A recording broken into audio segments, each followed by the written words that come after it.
The president is set to meet with Republican lawmakers to discuss their coronavirus relief package proposal. One big feature American families have been desperately waiting for is that stimulus check. Our Scripps political editor, Joe St. George, takes a closer look at where that money actually comes from. This is the U.S. Mint headquarters in Washington, D.C., quite literally the building in charge of printing money. But when it comes to where stimulus and unemployment money comes from, the printing press, or the U.S. Mint, actually isn't involved at all.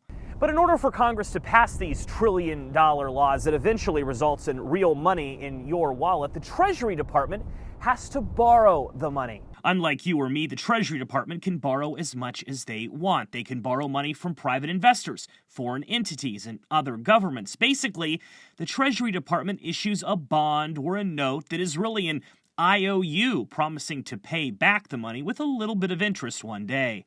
But the biggest buyer of these IOUs right now is an entity called the Federal Reserve. They have the power to create money. But again, they aren't printing anything. Instead, they are simply typing a number into their computer, updating their spreadsheet, and like magic, a digital currency is borrowed by the Treasury Department. All that borrowing gives the Treasury Department the ability to issue those stimulus checks.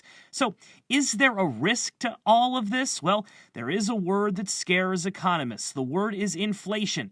That's when there's too much money in circulation and there aren't enough goods. That's when money becomes nearly worthless, like in some third world countries where pictures like this emerge.